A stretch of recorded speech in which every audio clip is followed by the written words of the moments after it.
My wife came back after 2 weeks away with her ex. She called it closure. I didn't challenge her, didn't change my tone. While clearing the table, I asked one simple question. She froze halfway through, standing up, didn't look at me, didn't sit back down, just reached for her phone with shaking hands. I'm 37, and I thought I knew my wife. We'd been married for 9 years, met in our late 20s, dated for 2 years before getting married, built what I thought was a solid life together.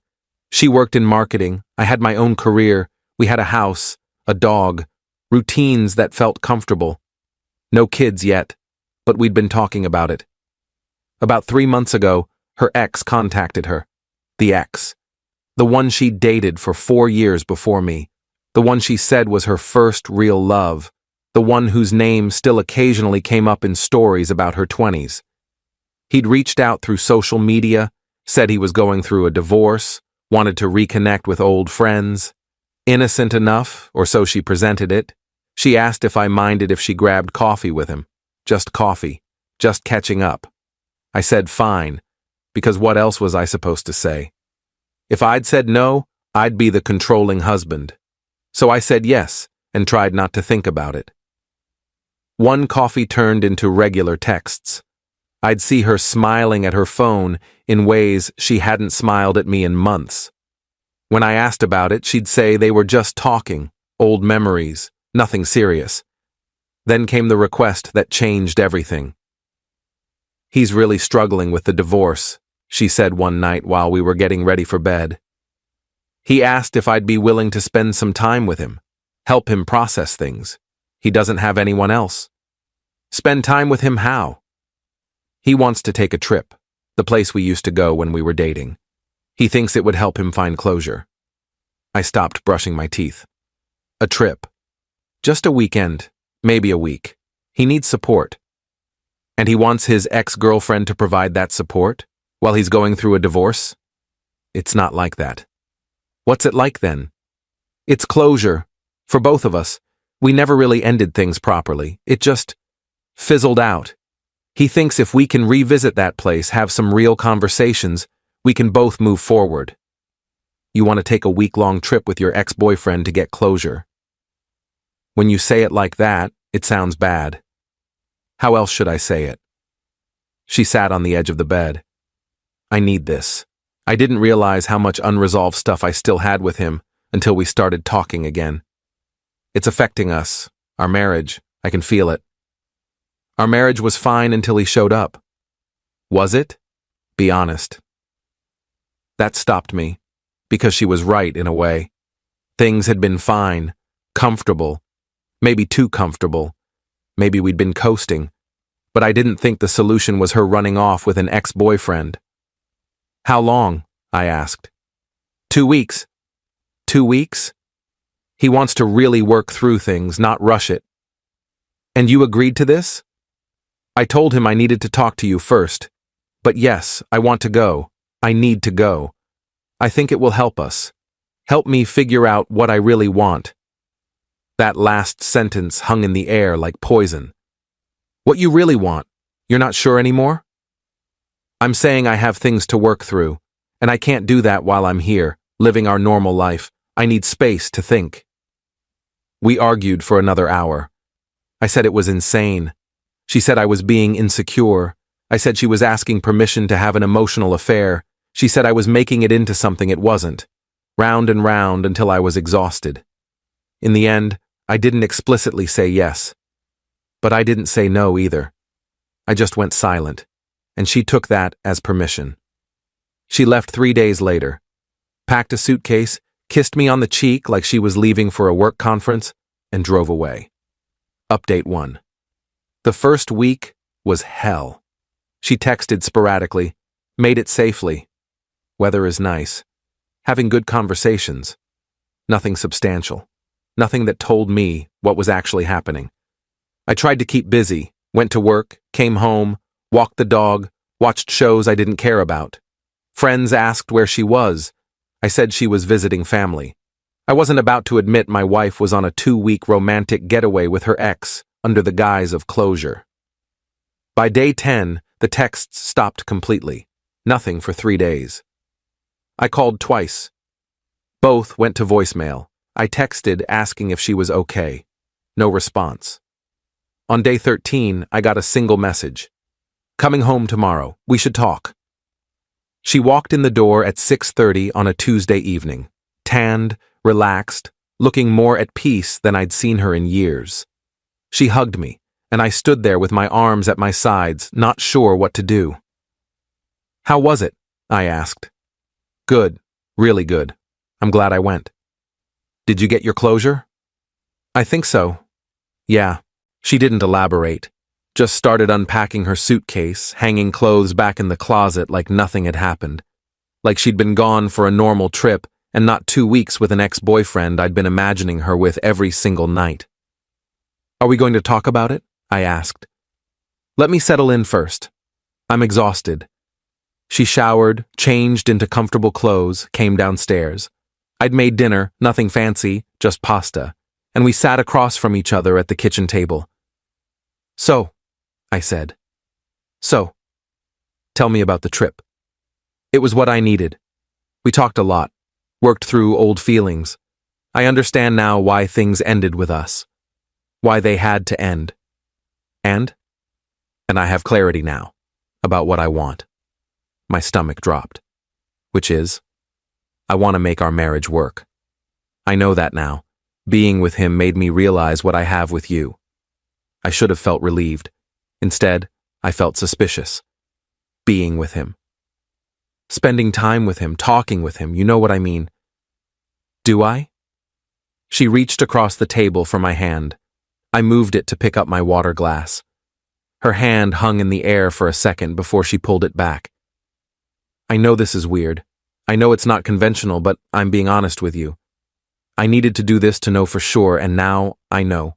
I want us. We ate in silence for a few minutes.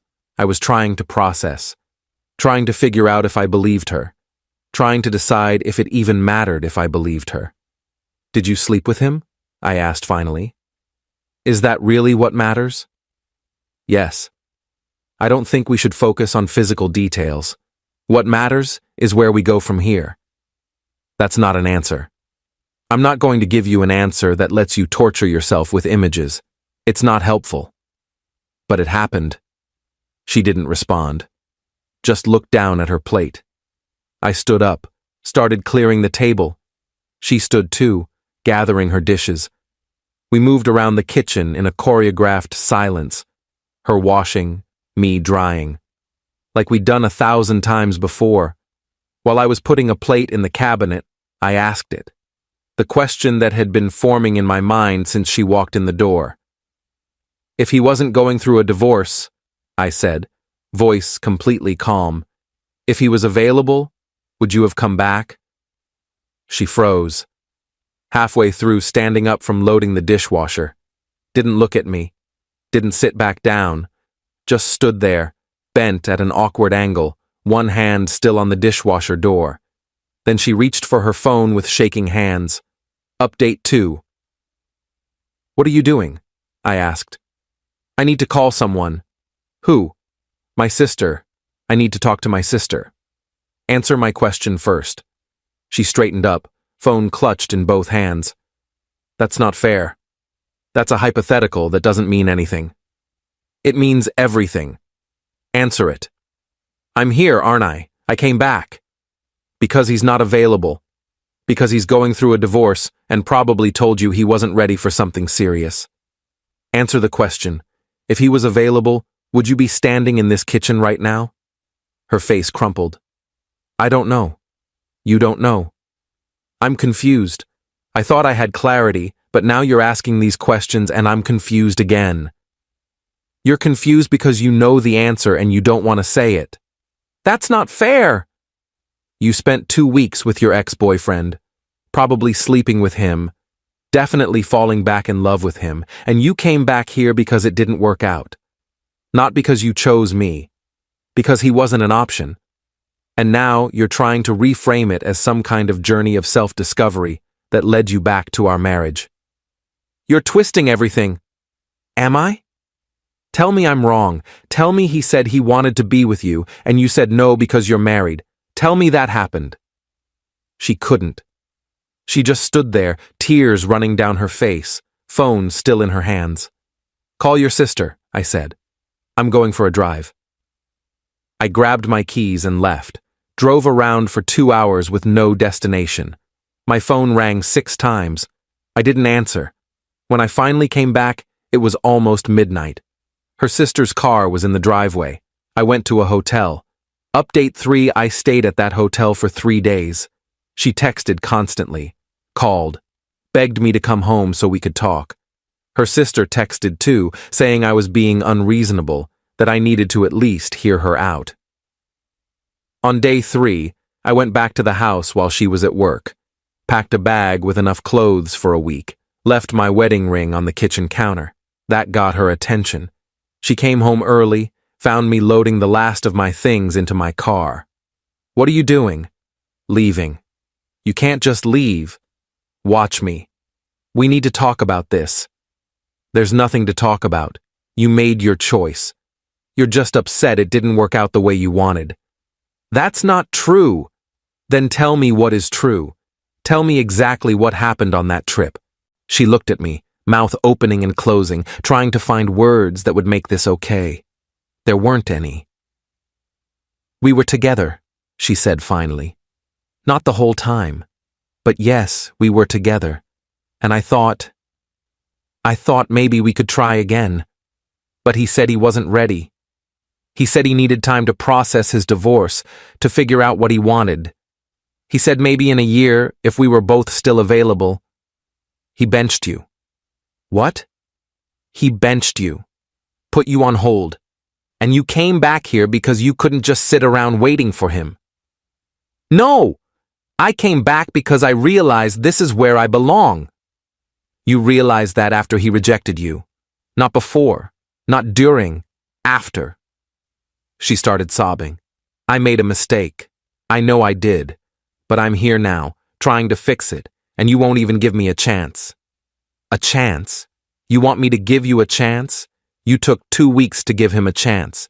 2 weeks of my life where I sat here wondering if my wife was falling back in love with someone else. And I was right. She was. The only reason you're standing here is because he said no. And you want me to just accept that and move on? I love you." "No. You love the safety of this. You love having someone who will be here when your romantic adventures don't work out. But you don't love me, not the way a wife should love a husband." I got in my car. She grabbed the door, trying to keep me from closing it. "Please don't do this. Please. We can go to counseling. We can work through this." "Let go of the door." "I won't. I won't let you leave like this." "You let yourself leave for 2 weeks. I can leave for however long I want." I pulled the door closed, started the engine. She stood in the driveway crying as I drove away. Update 4. I stayed with a friend for a week. My phone never stopped. Her texts evolved from apologetic to angry to desperate. Her sister called, her mother called, even her father called, telling me I was throwing away a good marriage over a mistake. A mistake. Like she'd forgotten to pick up milk, not had a 2-week affair with her ex. On day 8, I finally called a lawyer, just to understand my options. The lawyer was straightforward. It would be messy, but doable. We'd been married 9 years, had joint assets, a house. It would take time, but it could be done. I didn't file immediately. I just sat with the information, tried to figure out what I actually wanted. Did I want to divorce her? Part of me did. The part that felt betrayed, humiliated, replaced. But another part, the part that remembered 9 years of mostly good times, that part hesitated. On day 12, she showed up at my friend's place. I don't know how she found me, but she did. "We need to talk," she said when I opened the door. "I don't think we do." "Please, just give me 30 minutes. That's all I'm asking." Against my better judgment, I let her in. We sat in my friend's living room. He'd made himself scarce, and she talked. Told me everything. How the trip started innocent. Really was just talking at first. But then old feelings came back. The familiarity, the history, the nostalgia. They slept together on night 4, spent the next week acting like a couple again. On the last night, she'd asked him what this meant, if they were getting back together. He'd said he wasn't ready, needed time, maybe someday. She'd spent the entire drive home trying to figure out what to do. Came to the conclusion that she'd made a massive mistake. That what she had with me was real and lasting, and what she had with him was just nostalgia. "I don't believe you," I said when she finished. "I'm telling the truth. I believe you're telling the truth about what happened. I don't believe you about your feelings. I think you're here because plan A didn't work out and I'm plan B, and I'm not interested in being anyone's backup plan." "You're not my backup plan." "Then what am I? Because from where I'm sitting, you left your husband to see if you could rekindle things with an ex. It didn't work out. Now you're back, trying to salvage what you threw away. That's literally the definition of a backup plan. I love you. I know I hurt you. I know I betrayed your trust. But I do love you. And I want to fix this." "How? How do you fix this? How do I ever trust you again? How do I not wonder every time you text someone or take a work trip or say you need space if you're going back to him? We can go to counseling. Counseling is for people who want to save something worth saving. I'm not sure this is anymore." She left an hour later. I'd promised to think about it, to consider counseling. But honestly, I'd already made up my mind. Final update: I filed for divorce 2 weeks later. She didn't contest it. Didn't fight me on anything. We split assets fairly, sold the house, divided everything down the middle. The divorce was finalized 4 months after she took that trip. 9 years of marriage ended because she couldn't let go of an ex-boyfriend. I found out later, through mutual friends, that she and the ex did get back together, about 5 months after our divorce. Apparently, he'd processed his divorce and was ready to try again. They lasted 6 months before breaking up again. Something about old patterns repeating, neither of them being willing to change. She tried to reach out to me after that breakup. Long message about how she'd ruined the best thing in her life, how she understood now what she'd lost, how she'd spent the past year learning hard lessons about herself. I didn't respond. Because here's what I learned. Some people need to blow up their entire life to figure out what they want. And some people, like me, need to let them do it and walk away. Could I have fought for the marriage? Gone to counseling? Tried to work through the betrayal? Maybe. But I asked myself that question while clearing the table, and her reaction told me everything I needed to know. She froze because she knew the truth. If he'd been available, if he'd said yes, she wouldn't have come back. And I refuse to spend my life wondering if I'm someone's second choice. I'm 37 years old. I'm divorced. I'm living in a smaller apartment and rebuilding my life from scratch. But I'm not anyone's backup plan anymore. And honestly, that feels better than the last year of my marriage ever did. She wanted closure with him. I got closure from her. Funny how that works.